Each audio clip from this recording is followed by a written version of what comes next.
Assalamualaikum warahmatullahi wabarakatuh. Subhanaka la ilma lana illa ma 'allamtana innaka antal alimul hakim. Alhamdulillah, tidak terasa pada malam hari ini kita sudah memasuki Ramadan yang ke-15. Dengan harapan semoga dalam bulan Ramadan ini Allah Subhanahu wa Ta'ala memberi keberkahan kepada kita, semakin senang dalam melakukan hal-hal yang positif, semakin semangat, merasa nyaman, merasa bisa menikmati kelazatannya ibadah dalam hati kita masing-masing. Amin Allahumma amin. Hadirin rahimakumullah, pada kitab Risalatul Mudzakarah yang dikarang oleh Al-Habib Abdullah bin Alawi Al-Haddad ini menerangkan beberapa fun di mana termasuk ikhtiar kita untuk merasa nyaman ketika melakukan ibadah. Bagaimana yang disabdakan oleh Rasulullah Sallallahu Alaihi Wasallam, qala Rasulullah, man sarrathu hasanatuhu wa sa'at sayyi'atuhu fahuwa mu'minun. Yang artinya, barang siapa yang dibuat hatinya senang oleh perbuatan baiknya dan dibuat susah oleh perbuatan jeleknya, maka ia adalah termasuk golongan orang yang beriman, iman yang mendekati sempurna. Oleh karena itu kita harus ada ikhtiar-ikhtiar. Jadi untuk mengetahui kualitas keimanan yang ada dalam hati kita adalah seberapa ketika kita melakukan kebaikan, lalu hati kita merasa nyaman, hati kita merasa senang. Dan ketika melakukan hal-hal yang jelek, hati kita merasa susah. Itu sebagai pertanda hati kita, iman kita sudah mendekati iman yang sempurna. Pertanyaannya adalah, jika saudara-saudara ini ketika melakukan kebaikan itu sudah nyamankah hati kita? Contoh yang bisa kita buktikan adalah jika kita ibadah sholat, taraweh, itu perasaan kita kira-kira kepengen wes-wes, kepengen dangbar, kepengen ibadah itu selesai atau kepengen segera untuk selesai. Jawabannya adalah ketika kita merasa lazat itu mestinya hati kita semakin nyaman. Oleh karena semakin nyaman, contoh di dalam ibadah sholat mestinya kepingin untuk tidak segera selesai. Namun kadang-kalanya kita di dalam melakukan kebaikan itu kadang-kadang kepingin segera selesai ibadah yang kita lakukan itu. Ini adalah sebagai barometer untuk melihat sampai di mana keimanan kita terhadap Allah Subhanahu wa Ta'ala. Oleh karena itu Rasulullah bersabda sebagaimana yang sudah saya sebutkan tadi, man sarrathu hasanatuhu wa sa'athu sayyi'atuhu fahuwa mu'minun. Saya terjemahkan secara global, siapa saja yang dibuat senang oleh perbuatan baiknya dan dibuat susah oleh perbuatan jeleknya, maka ia adalah orang yang benar-benar beriman kepada Allah Subhanahu wa Ta'ala. Namun semua itu juga butuh latihan-latihan, karena semua ibadah itu berhubungan dengan hati nurani kita. Karena hati manusia itu sebagaimana lidah, tidak jauh hati kita ini sebagaimana lidah. Kalau lidah kita ini pas lidah yang waras, normal, tentu saja mampu merasakan, membedakan antara ini yang manis dan yang pahit. Tapi juga ada lidah itu yang kadang-kadang tidak bisa merasakan pahit atau getar, itu bertanda lidah kita sedang penyakitan.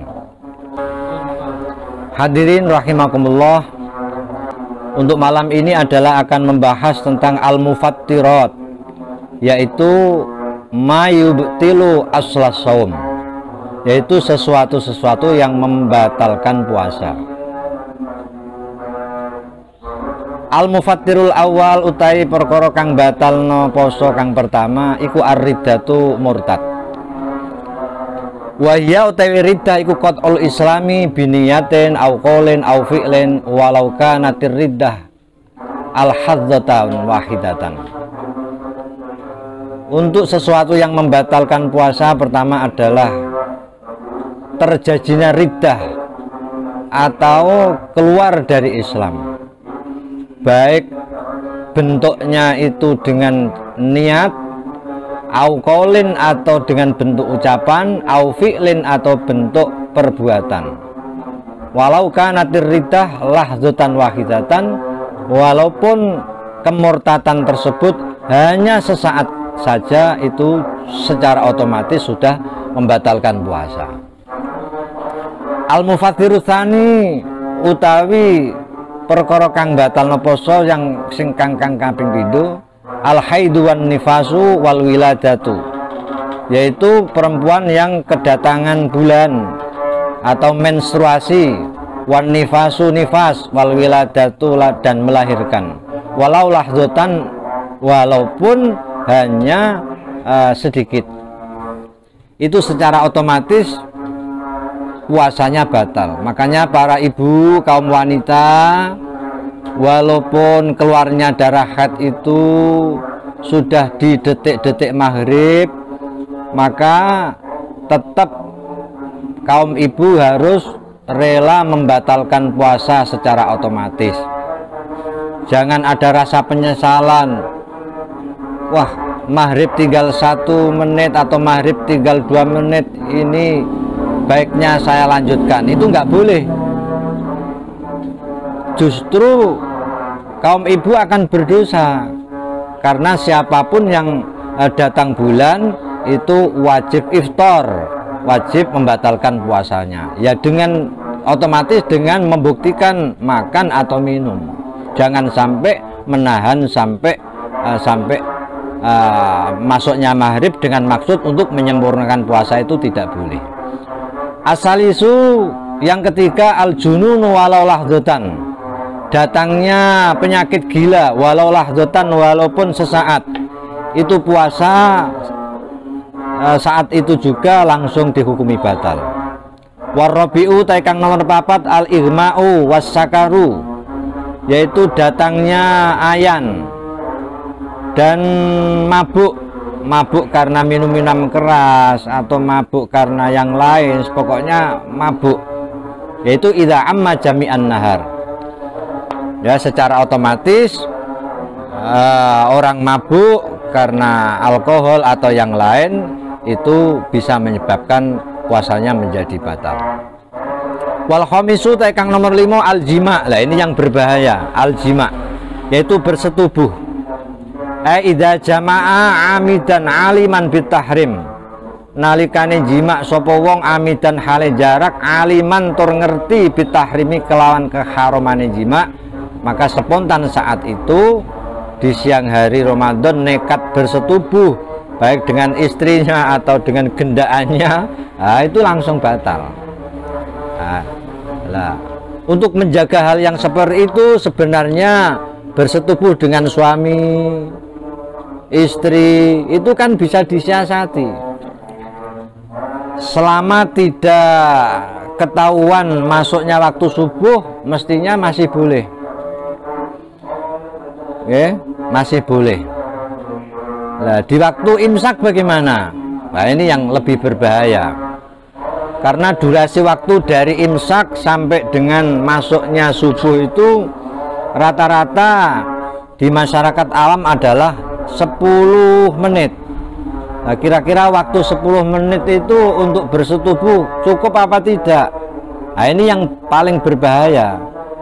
seandainya persetubuhan itu dimulai ketika sudah ada kode imsak, tapi pada akhirnya nabrak masuknya waktu subuh, ya ini yang berbahaya. Bahayanya apa?